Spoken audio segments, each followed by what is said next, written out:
우리 출애굽기 31장 1절부터 18절까지 말씀, 출애굽기 31장 1절부터 18절까지 말씀 우리 합독하도록 하겠습니다. 출애굽기 31장 1절부터 18절까지 말씀입니다. 시작. 여호와께서 모세에게 일러 가라사대, 내가 유다 지파 훌의 손자요 우리의 아들인 부살레를 지명하여 부르고 하나님의 신을 그에게 충만하게 하여 지혜와 총명과 지식과 여러 가지 제주로 공규한 일을 연구하여 금과 은과 노수로 만들게 하며 보석을 깎아 물리며 나무를 새겨서 여러 가지 일을 하게 하고, 내가 또 단지파 아이사막의 아들 오홀리압을 세워 그와 함께 하게 하며 무릇 지혜로운 마음이 있는 자에게 내가 지혜를 주어 그들로 내가 내게 명한 것을 다 만들게 할지니, 곧 회막과 증거계와 그 위에 속죄소와 회막의 모든 기구와 상과 그 기구와 정금 등대와 그 모든 기구와 분향단과 번제단과 그 모든 기구와 물두멍과 그 받침과 제사직을 행할 때에 입는 공교의 짠 의복, 곧 제사장 아론의 성의와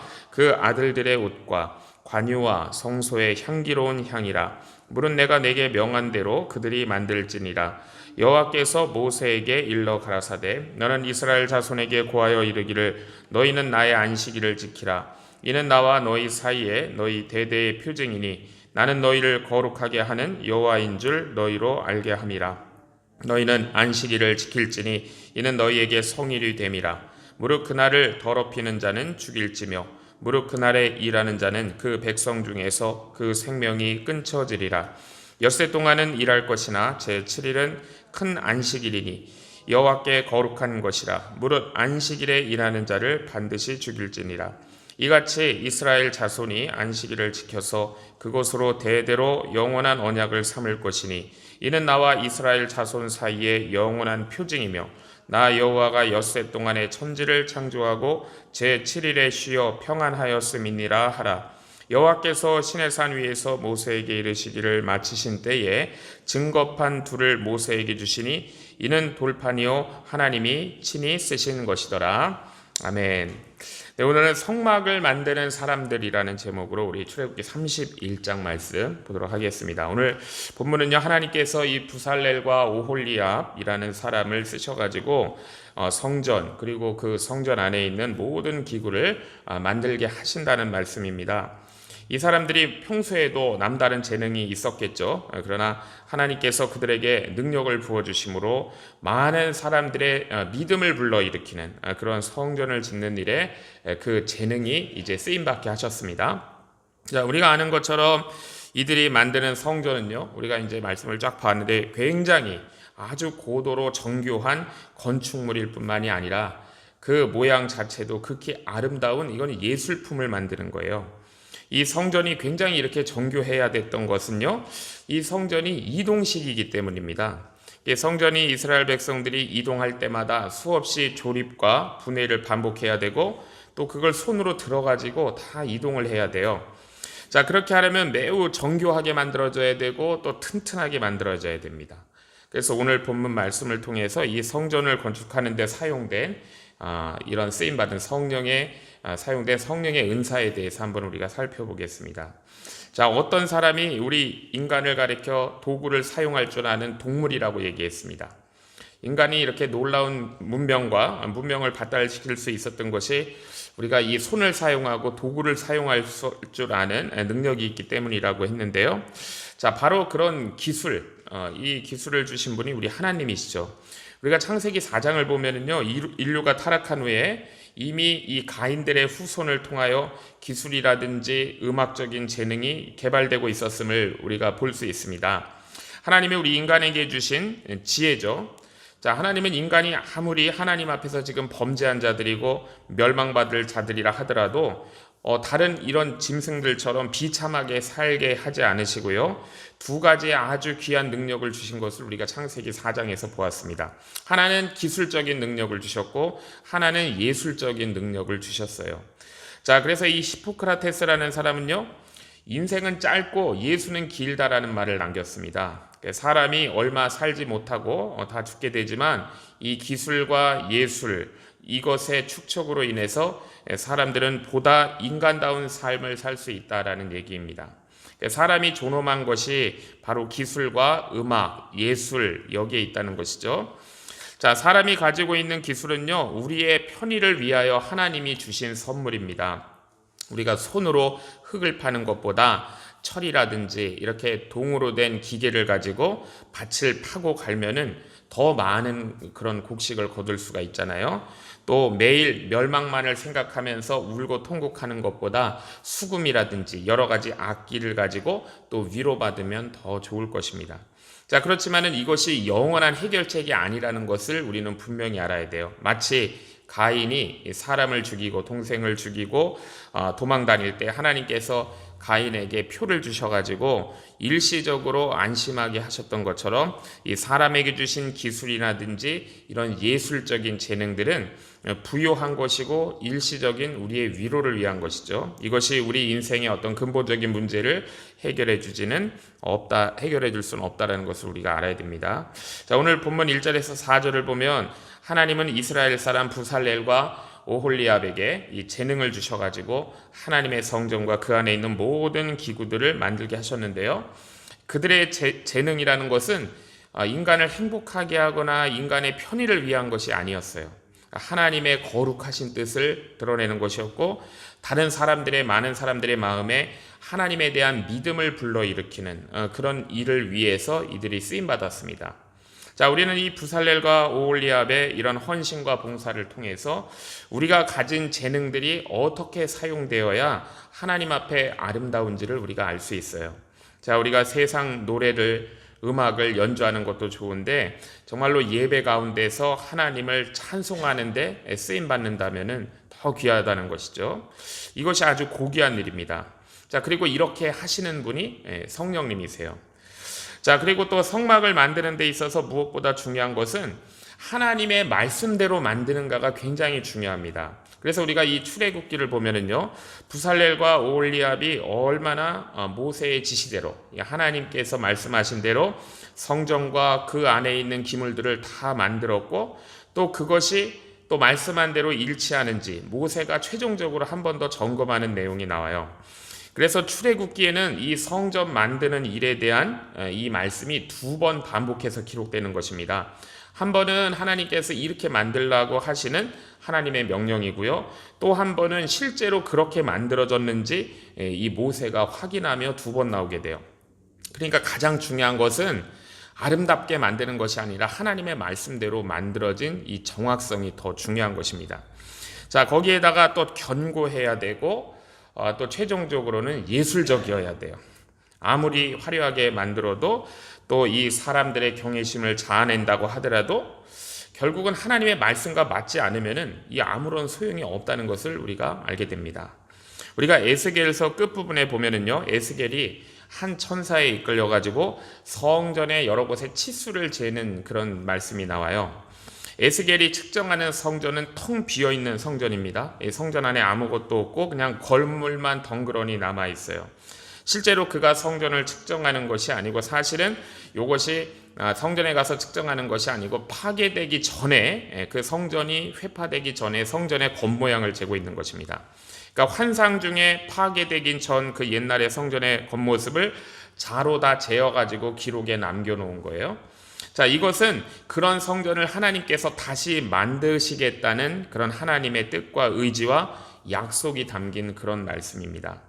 실제로 그리고 그 성전은요, 우리 예수 그리스도에 의해서 예수님에 의해서 만들어진 우리 신약 교회를 의미하는 거예요. 자, 우리는 지금 눈에 보이지 않는 하나님의 성전을 우리는 계속 지어가고 있습니다. 자, 나무나 풀이나 지피나 금 이런 것들 내 마음대로 짓는 것이 아니에요. 금과 은과 보석과 아주 정교하게 하나님의 성전을 하나님의 말씀대로 지어가는 것입니다. 자, 우리의 성전이 하나님의 말씀과 일치해야 우리 성전의 문지방에서 성령의 생수가 흘러 넘치는 거예요. 우리 에스겔서에서 보는 것처럼. 그리고 이 생수가 흘러 넘쳐야 이 썩어져가는 세상을 회복시키고 다시 살릴 수 있다는 것입니다. 자, 하나님이 이 부살렐과 오홀리압을 지명하셔가지고 이 일을 시키셨어요. 자, 이것을 우리는 다른 말로 소명이다라고 합니다. 하나님이 지명해서 부르신 거예요. 그러니까 이 하나님의 일이라는 것은 내가 막 하고 싶다 그래서 할 수 있는 것도 아니고 하나님이 지명하여 부르셔야 할 수 있다라는 것이죠. 자, 그 이유는 뭐냐 하면은 믿음과 성령으로 일해야 되기 때문입니다. 자, 그래야 하나님의 뜻에 맞게 일할 수가 있기 때문이에요. 자, 그렇기 때문에 이 소명이라는 것이, 부르심이라는 것이 필요한 이유는 우리가 하나님의 일을 하면서 사람의 힘으로 하려고 하면은 실망하거나 낙심될 때가 많기 때문입니다. 물론 하나님의 일을 하는 데는 그 사람의 자질도 중요하고 능력도 중요한데, 하나님은 부살렐과 이 오홀리압이 또 전혀 손재주가 없는 사람들이 아니었겠죠. 아무 기술도 없는 사람을 이렇게 부르시지는 않으셨을 거예요. 그러니까 이 두 사람은 평소에도 무슨 물건들을 만드는데 아주 특별한 그런 재주가 있었을 것입니다. 자, 그런 재주가 있었지만 더 중요한 건 뭐냐면요, 하나님의 뜻에 일치하게 맞추는 그 훈련이에요. 그런 훈련이 되어 있는가, 하나님은 그것도 보셨을 것입니다. 자, 이 기계는요 정확하게 맞춰줘야 조립이 되죠. 조금이라도 오차가 있게 되면 이게 조립이 되지 않습니다. 이 성전은 다 조립식이에요. 자, 이것은 우리에게 또 하나님의 일이라는 것도 다 조립식이다라는 것을 우리에게 또 알려주세요. 그러니까 우리가 하는 일들이, 목사도 그렇고 우리 성도님들도 그렇고 하시는 일이 우리가 볼 때는 아무리 거창한 것 같아도 실제로 우리가 하는 일들은 다 조립식이에요. 하나님이 하시는 거대한 일에 우리는 일부분들을, 작은 부분을 담당하고 있는 것입니다. 자, 그렇기 때문에 내가 이렇게 만들고 싶다고 해서 내 마음대로 이 부분은 막 살리고 키우고 다른 부분은 작게 만들고 축소시켜버리면 나중에 이 전체의 건물을 조립할 때 이게 맞춰지지가 않는 거예요. 자, 가장 중요한 것은 그렇기 때문에 성령의 능력이 우리에게 부어져서 우리가 성령의 능력으로 일을 해야 되는 것입니다. 보통 능력 있는 사람은 다른 사람의 능력의 서너 배가 된다라고 생각할 수 있어요. 이 성공하는 사람들은 누구나 평범하지 않습니다. 아주 비범한 사람들이에요. 자, 그러나 성령께서 부어주시는 재능은 창의성이나 예술성, 탁월성에 있어서 어느 누구도 따라올 수 없는 능력을 나타낼 수 있게 하십니다. 자, 하나님께서 우리를 흙으로 빚으시고 우리 코에 생기를 불어넣으셨어요. 자, 성령님은 우리가 가지고 있는 재능들에다가 살아있는 입김을 불어넣으십니다. 자, 그래서 모두 살아날 수 있게 해주시는 분이 우리 성령님이세요. 내가 가진 지식에도 성령의 입김이 불어져야 되는 거예요. 내가 가진 음악적 재능에도 성령의 입김이 불어지셔야 되는 것입니다. 내가 가진 다른 사람에 대한 사랑에 대해서도 그 성령의 입김이 불어넣어져야 되는 거예요. 그러면 모든 것들이 살아나게 되어 있습니다. 뿐만 아니라 그 위에 이 거룩한 기름을 부으셔가지고 불길이 강하고 심차게 타올 수 있는 그런 열정도 주시는 거예요. 자, 우리는 이 부살렐과 오홀리압의 이 봉사가 불처럼 타올랐을 것이다 라고 생각할 수 있습니다. 왜냐하면 그들에게 하나님의 성령이 충만하게 부어져서 그들이 가지고 있는 모든 기술과 지혜와 감당할 수 있는 능력이 되었기 때문일 거예요. 그들의 죽어있는 인간적인 기술 위에 성령의 입김이 불어넣어져 놀랍게 붙들려 쓰임받은 거예요. 자, 열정적으로 아주 뜨겁게 그렇게 열심히 감당할 수 있었던 것입니다. 자, 하나님은요 이 부살렐과 오홀리압을 이렇게 지명하셔가지고 성전 일을 하셨는데 또 뿐만 아니라 오늘 본문 뒷부분에 보면은 하지 못하게도 하시는 말씀을 주시는 거예요. 자, 하나님은 어떤 때는 우리에게 일을 하게 하시고요, 어떤 때는 또 일을 하지 못하게도 하세요. 자, 이거는 우리가 끌고 다니는 자동차에 브레이크도 있고 엑셀레이터도 있는 것과 똑같습니다. 우리가 자동차를 운전할 때 어떨 때는 속력을 내잖아요. 이 속력이 너무 붙었다 싶으면은요, 우리가 브레이크를 밟아가지고 속도를 줄여야 사고가 나지 않잖아요. 하나님은 부살렐과 오홀리압에게 능력을 부어주셔가지고 아주 열정적으로 열심히 성전 만들 일을 시키셨는데 안식일에는 아무 일도 못하게 하셨습니다. 자, 이것은 사실 일하는 것보다 더 중요한 것이 있다는 것을 말씀하시는 거예요. 일하는 것보다 더 중요한 것은 신앙이다라는 것입니다. 자, 우리 오늘 본문에는 안식일을 지키는 것이 하나님과 이스라엘 자손 사이의 영원한 표징이라는 말씀을 2번 반복하십니다. 다시 말해서 하나님은 이스라엘 자손들이 안식일을 거룩하게 지키지 않느냐 하는 것을 통해서 그들이 진정한 하나님의 백성인지 아닌지를 아시겠다라고 말씀하시는 거예요. 자, 우리 인간에게는 일이라는 것이 필요합니다. 사람은 일을 통해서 나의 역할을 찾고 또 하나님의 창조 사역에 동참하면서 우리가 보람을 느껴요. 그러나 사람은 일을 하면서 두 가지 타락한 본성이 또 나타나게 됩니다. 자, 그 중에 하나는 뭐냐면 사람이 일단 어떤 일을 하게 되면은요, 욕심 때문에 그 일을 중단하고 싶어 하지 않는다는 거예요. 왜냐하면 일을 그만두게 될 때 생기는 손해가 아깝기 때문이에요. 우리 인간은 이상하게도 일주일 동안 하나님이 나에게 주시는 것들은 생각하지 않고 하루 일하지 않으로 생기는 손해만을 아까워합니다. 그래서 하나님 백성의 표지가 뭐냐면요, 일주일을 6일만 가지고 살아야 되는 거예요. 하나님의 백성에게는 아예 일주일에 하루가 없다라고 생각하면 맞습니다. 이스라엘 백성들은 일주일에 6일만 일하고 살 수 있었어요. 자, 또 다른 하나는 뭐냐면 사람은 어떤 일을 하게 되면 그 일에 막 몰두해가지고 그 일에 빠져버린다는 겁니다. 예를 들어서 하나님이 부살렐과 오홀리압에게 성막을 만들라고 하시면 그들은 그 일에 굉장히 몰두해요. 자, 그 일을 하는 동안에는 아무것도 생각하지 않습니다. 그리고 또 이제 그 일이 끝나게 되면 다른 일을 찾아가지고 자신을 그 일에다가 던져버려요. 자, 그러면 어떻게 되느냐 하면은요, 그들이 하는 일이 어떨 때는 하나님보다 더 중요하게 되는 거예요. 성전의 주인보다 더 커져버리는 것입니다. 자, 이건 결코 하나님이 원하시고 기뻐하시는 일이 아닙니다. 하나님은 하나님의 백성인 사람을 좋아하시는 것이지 하나님은 일벌레는 좋아하지 않으세요. 공부벌레도 좋아하지 않으세요. 자, 많은 사람들은 일을 통해서 자기 존재를 확인하고 싶어 합니다. 그러다가 일이 없어지면 살아야 할 이유를 알지 못하겠다는 거예요. 일 때문에 살아온 사람은 일이 없게 되면은요, 살 의미를 잃어버리게 됩니다. 자, 그런데 하나님의 일을 하는, 그렇기 때문에 우리가 주의해야 할 점이 바로 뭐냐면은요, 사역이 일이 되어서는 안 된다는 거예요. 사역은 사역이지 일이 되면 안 됩니다. 자, 하나님이 이스라엘 백성들에게 요구하신 것은 그들이 하는 일보다도 그들 자신이었어요. 그러니까 하나님이 이스라엘 자손들을 사랑하시는 것은 그들이 많은 일을 하고 훌륭한 업적을 남겼기 때문에 사랑하신 것이 아니고 하나님은 그들 자체를 사랑하신 것입니다.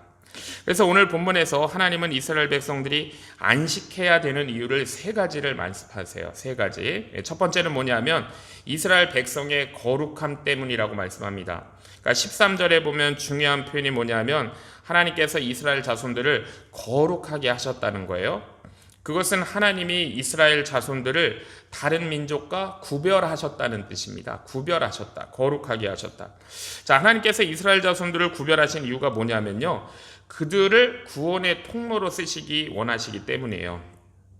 사람마다 자신이 가지고 있는 도구들이 있는데 자신의 도구들을 구별해가지고 그렇게 쓰죠. 어떤 도구는 거기에 맞는 용도에 쓰기 위해서 다른 용도로는 절대 쓰지 않아요. 그렇게 하는 것이 구별하는 거예요. 하나님이 이스라엘 자손들의 용도를 특별하게 구별하셨습니다. 그것은 세상 사람들이 그들을 통하여 하나님을 바로 알게 되고 구원받게 하기 위해서예요. 그러므로 이스라엘 백성들의 용도는 이 세상에서 일 잘하는 게 아닙니다. 물론 하나님의 백성들이 맡은 일을 잘 처리해내고 성실하게 일해야 또 하나님의 좋은 그런 의미를 전달할 수가 있잖아요. 그러나 하나님께서 진정 그들에게 원하시는 것은 그들이 일주일에 하루를 일하지 않고서도 아름답게 사는 모습을 보여주는 거예요. 살기 위해 막 전력질주하지 않고서도 하나님의 은혜 가운데 아름답게 사는 모습을 보여주기를 원하시는 것입니다. 즉 하나님을 의지해서 살아가는 모습을 통해서 다른 백성들과 그들이 구별되는 거예요. 자, 우리는 내 힘이 아니라 하나님의 은혜로 사는 자들임을 알라는 것입니다. 자, 두 번째, 이스라엘 백성들이 안식해야 되는 이유는요, 엿새 동안 그 일하는 걸로 충분하다는 거예요. 15절에 보면 엿새 동안은 일할 것이나 제7일은 큰 안식일이니 여호와께 거룩한 것이라. 무릇 안식일에 일하는 자는 반드시 죽일지니라 라고 했습니다. 자, 언제 하나님의 백성이 자신들의 모습을 바르게 나타낼 수 있냐면 그것은 자신들이 어떤 일에 빠지려고 하는 욕망을 이기고 극복할 때예요. 자, 우리가 무언가 끝까지 추구할 때 우리가 만족감을 가지잖아요. 자, 그렇지만 그것은 참된 우리의 모습이 아니라는 것입니다. 자, 사실 우리 자신을 찾는 것이 아니라 그렇게 되는 것은 우리 자신을 잃어버리는 거예요. 예를 들어서 술에 빠져서 기분이 좋은 것은 내 자신을 잃어버리고 술의 힘을 빌려서 행복감을 찾는 거잖아요. 사람들은 자신을 잃어버림으로 황홀감을 느끼고 만족감을 누리려고 합니다. 자, 사람들이 어떤 욕망이 있을 때는요, 자기도 모르게 그 욕망에 계속해서 매달리게 돼요. 그러나 사람이 욕망이 매달리면은 너무나 유치하게 변해버리고요, 어리석은 일에 맹목적으로 빠지게 돼요. 다른 것은 눈에 보이지 않고 그곳에만 집착하게 됩니다. 자, 하나님께서 안식일을 지키라고 하신 것은 이런 집착하는 욕망을 다 극복하고 성숙하라는 거예요. 그때 비로소 우리는 새로운 것을 향해서 출발할 수 있는 시작점에 서게 된다는 것입니다. 이게 시작점이에요. 자, 그래서 안식일이 무엇 때문에 필요한가? 안식일은요, 우리의 욕망에 제동을 걸어요. 안식일은 어떤 일이 아무리 심각하고 그 일에 대한 욕망이 집요하다고 해도 우리가 그 욕망을 떨쳐버리고 하나님 앞에 새로운 삶을 살 수 있는 계기가 되게 해줍니다. 그러니까 안식일은 우리의 집요한 욕망에서 해방되어 새로운 삶을 시작하는 날이에요. 자, 그러므로 안식일이 지나면 이스라엘 자손들은 변해야 되는 거예요. 묵은 옛 생활은 벗어버리고 완전히 새로운 삶의 자세로 살아갈 수 있는 날, 이것이 안식일 시작점이었습니다. 자, 이스라엘 백성들이 안식해야 되는 세 번째 이유는요, 안식일은 하나님의 창조를 드러내기 때문이에요. 17절에 보면은 이는 나와 이스라엘 자손 사이의 영원한 표징이며 나 여호와가 엿새 동안의 천지를 창조하고 제7일에 쉬어 평안하였음이라 하라라고 말씀했습니다. 안식일은 하나님의 창조를 나타내요. 자, 무슨 말씀인가 하면은요, 우리가 이 세상에서 하는 일이 아무리 급하고 중요하다고 해도요, 이건 전부 다 하나님께서 만들어 놓으신 것을 우리가 응용하고 조립하는 거에 불과한 거예요. 이 세상에 완전히 새로운 것이라고는 존재하지 않습니다. 모든 것은 하나님께서 다 만들어 놓으신 거예요. 그걸 알아야 돼요. 자, 단지 만들어진 것들이 깊이가 있어요. 이게 굉장히 광범위해요. 아직도 그 용도를 우리가 잘 몰라서 찾고 있을 뿐입니다. 사람들이 이 아메리카 대륙, 신대륙을 콜럼버스가 발견했다고 하면서 크게 칭송했었어요. 그렇지만은 이 대륙은 이미 오래전부터 존재했었고요, 사람들도 많이 살고 있었습니다. 자, 그래서 우리가 어떤 새로운 것을 만들거나 내가 막 발견한 것처럼 하나님 앞에서 그렇게 호들갑 떠는 것은 옳지 않은 거예요. 자, 우리의 삶의 자세는 뭐냐 하면은요, 하나님이 이미 완성해 놓으신 것들을 우리가 잘 찾고 잘 활용하는 거예요. 성경에 해 아래 새 것은 없다라고 말씀하시는 것입니다. 자, 원래 안식일은요, 내가 일을 하느냐 하지 않느냐 하는 것을 떠나서 다른 사람의 행복을 생각하는 날이었어요. 많은 경우 내가 욕망을 포기해야 다른 사람들이 행복해질 때가 많잖아요. 자, 우리 믿는 자들에게 일주일은 7일이 아니고 6일임을 우리가 기억하는 게 좋겠습니다. 우리에게 하루가 없다라고 생각하면 돼요. 믿는 자들은 자신의 인생을 스스로 책임지지 않는 거예요. 하나님께서 책임지시도록 해야 되는 겁니다. 우리는 노력하지만 결정적인 것은 다 항상 하나님께 달려 있다는 것을 우리가 알아야 돼요. 뿐만 아니라 우리는 나의 욕망을 제한하고 극복하는 이 성숙의 훈련을 해야 됩니다. 욕구를 자제하지 못하는 사람은 사실 정신적인 어린아이예요. 신앙적으로 우리가 성숙하고 우리가 믿음이 성장할수록 나의 욕망을 억제할 수 있어야 되겠습니다. 또한 안식일은 하나님의 주권을 높이는 날이에요. 이 세상의 모든 것은 하나님이 다 만드셨습니다. 새로운 것은 아무것도 없어요. 우리는 단지 하나님이 만드는 것을 재조립하고 원리를 발견해서 사용해 나갈 뿐입니다. 그러므로 우리는 모든 것을 나의 욕구에 따르지 않으므로 하나님의 주권을 높여드리고 이 모든 것의 주인이신 하나님께 우리가 감사드릴 수가 있는 거예요. 어떤 우리가 섬기는 봉사도 하나님보다 더 중요하지 않다는 것도 우리가 기억해야 되겠습니다. 자, 하나님께서는요, 먼저 우리의 인격을 만드십니다. 자, 자, 그리고 우리들의 인격을 만드신 후에 이 만들어진 인격을 통해서 우리에게 어떤 일이 나오기를 원하시는 거예요. 먼저 우리의 인격을 아름답게 만들고 그리고 일을 해야 끝까지 우리가 하나님 앞에서 아름답게 그 일을 섬길 수가 있습니다. 그래서 일이 먼저가 아니고 인격이 먼저인 것이고 일은 인격의 결과여야 되는 것입니다. 기도하겠습니다. 하나님 아버지, 부살렐과 오홀리압을 부르셔서 성막을 세우게 하신 것처럼 우리에게 주신 모든 재능과 기술도 다 주님의 것임을 고백합니다. 우리의 손과 지식과 경험 위에 성령의 입김을 불어넣어 주시옵소서. 사람을 드러내는 일이 아니라 하나님의 영광을 나타내는 도구로 쓰임받게 하여 주시옵소서. 우리의 열심이 말씀과 늘 일치하게 하시고 일이 하나님보다 앞서지 않게 하옵소서. 안식의 은혜를 배우게 하셔서 욕망을 내려놓고 주님만을 신뢰하게 하시고 엿새 동안의 수고 속에서도 하나님의 공급하심을 믿는 믿음을 더하여 주옵소서. 먼저 우리의 인격을 빚어주셔서 우리의 삶 자체가 거룩한 성정 되기를 소원합니다. 성령의 생수가 우리를 통해 충만하게 흘러 넘치게 하여 주시옵소서. 예수님의 이름으로 기도하옵나이다. 아멘.